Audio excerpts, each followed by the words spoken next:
Hello everyone, and welcome to our recap of The Bells, Season 8, Episode 5 of Game of Thrones. We are getting right down to the wire. This is the second to last episode, and this is one of the first ones that actually has things that live up to the hype.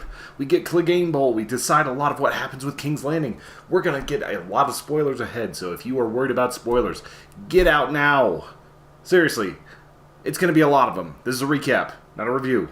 Alright, with that being said, we're looking at an episode that culminated most all of the storylines except for the major one of who's going to be on the Iron Throne as of next week. And there's a lot of pain and some, even if you count it just as moral battles and things like that. But we're going to start this episode out with seeing Varys, who was making some very not-so-cryptic comments about replacing Dany last week. He was not being very subtle about it. I have an issue with this part. Keep in mind, this episode had some incredible things about it. I'm going to be nitpicky about a few because I feel like Varys is much more smart than this and that he would have spent a lot more time. This would have been something that over the course of 3 seasons he would be slowly building up to undermine and get rid of somebody. Maybe it's because he was working on a truncated timeline. Maybe it's because the writers don't know what to do with clever characters anymore. We'll see. But you're looking at Varys talking to one of his little birds, which I wasn't sure if he even had a little bird network anymore. This girl apparently works in the kitchen. She's sending out a message telling somebody somewhere, probably a lot of people at the Citadel or something like that, that Jon is Aegon Targaryen, he's the true heir, blah, blah, blah. Like, he's the one in line for succession of the throne over Dany.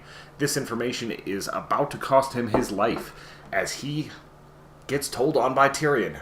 Kind of a snitch move by Tyrion, but he's also trying to save his own life, and he's trying to be loyal to the queen that he picked. He's tired of switching sides, and there's part of him that still very much believes in Dany. And this is going to be a fatal mistake for Varys for trying to get too aggressive with this information too quickly. I know that he's worried about the people of King's Landing, that he's worried about the realm, but he probably could have done this better. And the thing is, in Season 7, she reminded him of this. He said, if I think you're doing something wrong, I swear I will tell you. And she says, if you ever betray me, I will burn you alive. And he got burnt alive. He got charred in what was a very cinematic scene in which Drogon came out of the darkness, and it was very, very Games of Thrones. I will say this episode, the art direction behind this episode, superb. I never had a problem with it, how anything looked. I thought it was great. There's a few long cut scenes that are fantastic. We're going to get into the meaning of all that later. But we are talking right now about the pre-battle, where you've got a haggard Dany, betrayed by all the people she cares about, betrayed by Jon, in her mind, betrayed by Jon because she told the secrets. She's not eating, she just looks bad, and she lost all of her friends, she's lost her advisors, and really the only people that she really has left that she has complete trust with, Drogon and Grey Worm. And both of those are more weapons than they are people in a lot of ways, especially Grey Worm after he lost Missandei. He lost the thing that was softening his heart, and whenever he was offered a small piece of Missandei, it was the collar that she wore while she was a slave, he throws it into the fire, which to me is basically saying, like, she died in chains. This is a reminder of her bondage and her slavery, and I don't give a shit anymore. Like, it's on. Everybody's gonna die. And you see the moral questions on that happening a little bit later whenever things kind of get out of control. You also have Jaime, who was captured because he forgot to put a glove on his hand, which I'm pretty sure at one point in another season he puts a glove over the hand, so I don't know why he wouldn't think of that. It's just convenience. So Tyrion uses Davos. Contrived little plot thing there. But it was a good conversation between Tyrion and Jaime. I think that was the main reason why they had it, is they wanted that final connection between brother and brother. And it was effective enough that I was like, this is probably the last time all this is going to work. Like, this episode had a feeling of endings all over the place. And more than the long night, it felt like we weren't going to see this connection anymore. So giving them that moment was fine. I understand it. Not the smartest writing in the world, but whatever. D&D have some issues. We'll just leave it at that. Next thing we have, when we talked about this, was a little bit of that rejection from Jon. And it's amazing how this last bit of rejection seems to be one of the things that really just pushes Dany, over the edge. She needs that compassion. She needs to know that somebody loves her, even if it's just in a physical sense, not in the whole realm queen sense. And Jon says he loves her, and he says that she'll always be his queen, but he rejects her advances. And it's like, man, if you would have laid some pipe, you probably would have saved a lot of people's lives. I know it's your aunt, but come on, man. That's you gotta man up sometimes. But I understand why he's not doing it. It's something he's not feeling anymore, and it's something that just doesn't make sense for his character to keep doing. He is a Stark by being raised by them, not a Targaryen, and they don't sleep with their aunts, cousins, nephews, whatever. It's just not in their blood. This is a part that, like, kind of bothers me a little bit more, but I'm going to get back to the Jaime and Tyrion thing, is that we didn't get the arc we thought we got with Jaime. We thought that he was having a redemption story, and it turns out it mattered nothing to nobody ever. His entire getting redemption with Brienne and everybody else and proving that he was a good man didn't matter at all because he went back to Cersei. A complete waste. Baffling. Like, every good thing he's ever done means nothing. And he went back to Cersei, and it was stupid. That's a bad part of this episode. Most other parts of this episode are great. We're getting there, we're getting there, we're getting there. Don't undo 8 seasons worth of progress. It's just wrong. It's not how you write things. That's dumb. Why would you do that? But that's what we get. We think Jaime changed. He didn't. He turns back into little prick arrogant Jaime from before.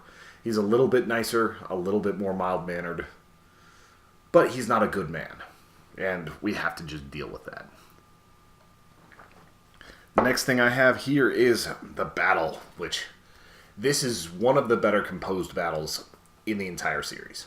Like, the battle for King's Landing is one of those where you felt robbed last week because you lost Rhaegal, like, over the ocean from these, like, scorpions, and you see all this preparation going into it. You see them loading up all of those scorpions and just getting the entire thing ready.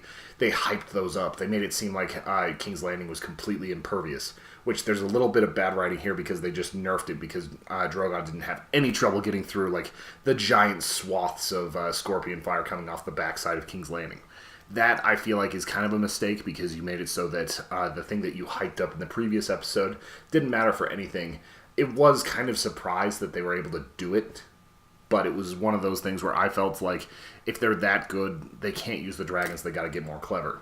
Instead, Dany uses Drogon, and I will say this, a dragon rider makes the dragon smarter, and Drogon is the smartest of the 3 dragons. And he's now experienced in dealing with those scorpion shots. He took one to the shoulder in season 7, maybe late season 6, but I think season 7, when Bronn fired it. And now he knows a little bit more on how to handle these things. He saw what happened to Rhaegal. Like, if they're as smart as a man, they can start understanding that, like, basically they need to drop, they need to try to pull fire a certain way, then get completely erratic, be very fast. She came in from a much higher angle this time, which made more sense for why she was able to get through some of that. I don't know if these scorpions can even fire almost straight up, but it worked a lot better, and that fleet burned to the ground. And we saw Euron jump off the boat. I thought he might have been killed there, but because it wasn't on screen, of course he wasn't. And we get to see the Golden Company, the vaunted Golden Company, get completely routed in about 2 minutes of footage. I kind of have an issue with that because they hyped them up for a little while. They showed how good they were. The legend in the book precedes them. The one thing that D&D don't know how to write, and whenever I say D&D, I'm talking about the showrunners, they don't seem to know how to write combat that leads to ebbs and flows like a normal battle would have, like a Waterloo type situation where you've got like one side winning for a little bit, a push coming from the other way, a counter push, like all these different things that are making a battle more interesting. But I think the main point of this battle was to show off Dany's fury, because if she would have listened to Lena Tyrell, she would have done this without any issue way before. She would have had the Iron Throne, she would still have her friends, and this would be a much, much different situation. She would be so much more better off right now if she had just listened to Olenna instead of Tyrion, instead of Varys, instead of her other people. Like, she would have been able to spend that time trying to repair her reputation with the people of King's Landing. And it's kind of a mess for her. Like, and so I don't blame her for going, let's just melt it all for right now. And one of the coolest things was seeing the Golden Company lined up and seeing from behind, like, the walls just bashing towards them and just the jarring fear and fury. And then all of a sudden, whenever you're getting attacked from behind, you're just surrounded by Dothraki screamers that are coming in. Who knows how they survived? But it was cool getting to see them actually in King's Landing doing their thing. Getting to see the dragon over King's Landing, like in the Season 2 vision from Bran. There's so much going on here. Like, there's so much violence. And that leads to kind of the next thing. You finally hear the bells going off as Jon and Grey Worm are lined up in front of a group of Lannister soldiers. And that was the mark that Tyrion kept saying, like, if you hear the bells, call your soldiers off. The battle is over. Save the innocents. Save the innocents. Save these people. And it's a very admirable thing that Tyrion's trying to do. And this is the moment where Dany is facing the question of, like, is she going to end as the Mad Queen, or is she going to be the righteous leader here? And as these bells toll, I think the culmination of all the betrayals, all the pain, and also the realization that if word got out about what was happening with Jon, she might not get the Iron Throne anyway. If she's out to really break the wheel, to break that entire system, she's going to burn it to the ground.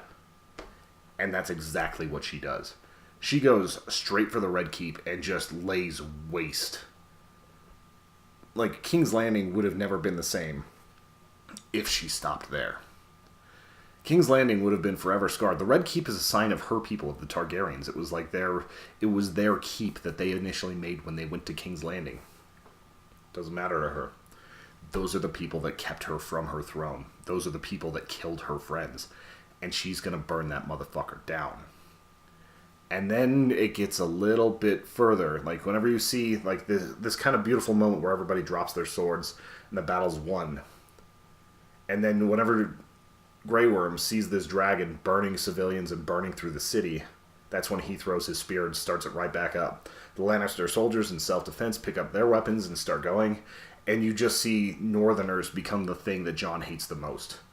In most of Jon's experience, he'd fought with soldiers fighting against soldiers, like it was a pure form of warfare. You didn't have them sacking a city, trying to rape women. He ends up killing a Northerner because of this, like, rape thing that's happening. Like, it doesn't get to that point where they're showing anything, but you can tell that that's what's going to happen if he doesn't intervene. And this is whenever you start realizing that, like, whoever said the wheel is a thing is pretty much true, because it's always one house on top of the other. Every house has the capability of great and horrible things. And it depends on who's up and who's down on the wheel at any given time. And at that moment, the Northerners were the ones that were failing. They were the ones that were full on just falling apart under this. And it's sad to see. Like, you see horrible things being done. And this is whenever they're trying to set up what's going to happen next episode, in which Dany is the Mad Queen. And something's going to happen that probably kills her or loses her, like, queenship. I don't think she's going to get away with it, but she goes hard. We see Arya, like that. One of the things that the writers did do well in this episode is they knew that you would pay more attention if you showed the street level, if there was someone you cared about. And we're going to actually talk about something else with Arya before we get into that. Arya has a very, very good end to what's going on with her story in this particular one. Her story's not over, but it is very much a good turn that happened here, especially with the Hound.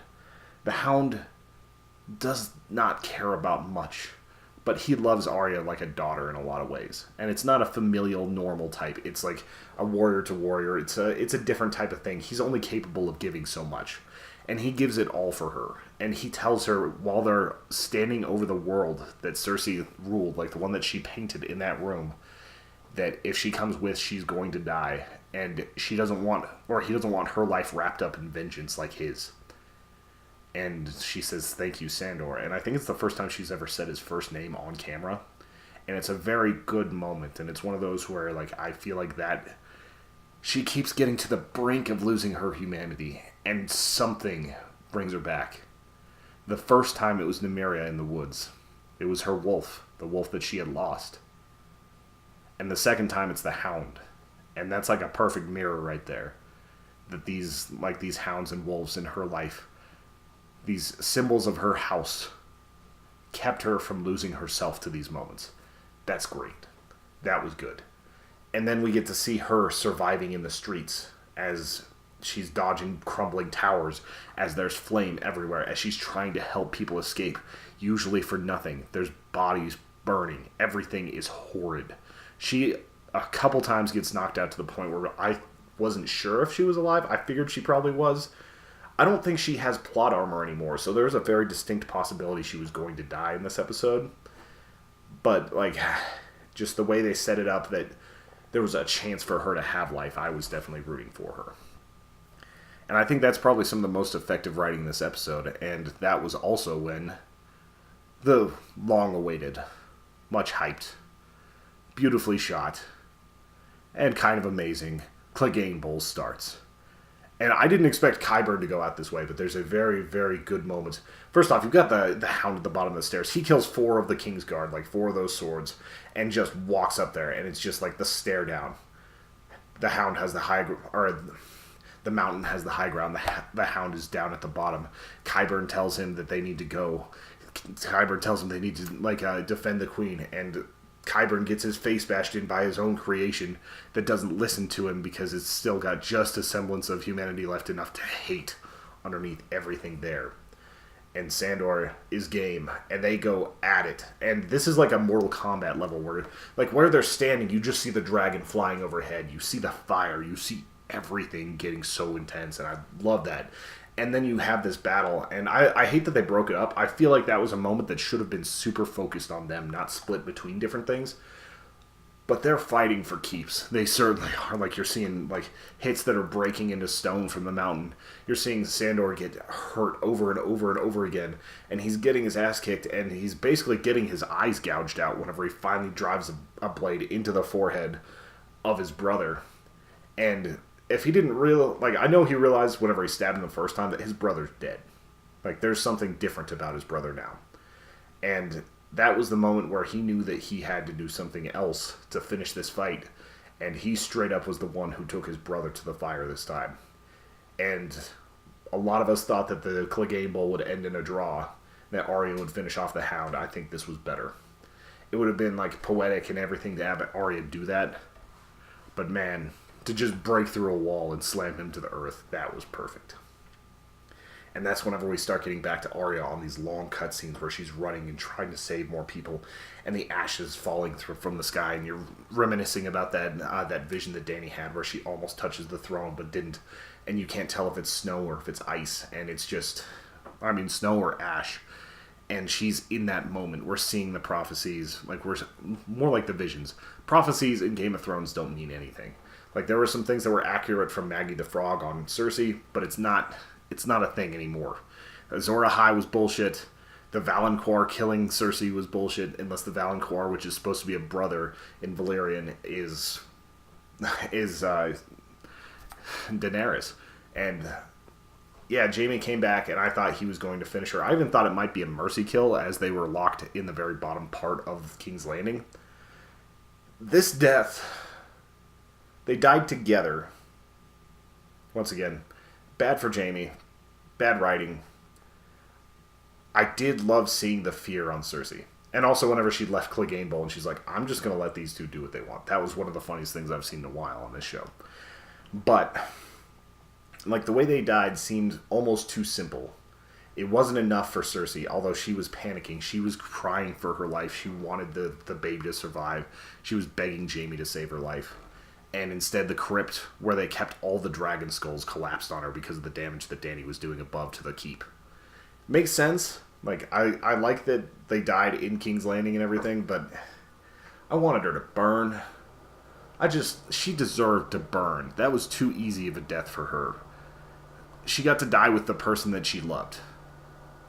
And that's not something most people in Game of Thrones get, and I don't think Cersei earned that. But I also don't think that Jaime should have been there in the first place. So what do I know about that particular storyline? And I don't know. This thing where the bells are what changed Daenerys, I'm not sure if that was just like the culmination of pressures. The episode was called The Bells. And you see that moment where she just kind of like snaps and decides to go. I thought that this would have been a better moment for Rhaegal to have died. Like, if she was flying around the city and had both of her dragons, and, like, as the civilian thing was going out, someone fired one of those and killed her dragon, and that was whenever she decided to just let it burn.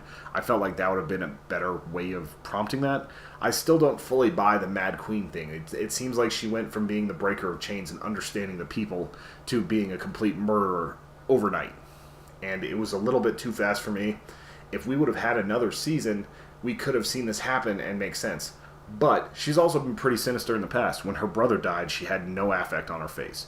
And that was something that she pretty much ordered. Whenever she's murdered people, crucified them, done all these other things to them, she hasn't had that big of an effect.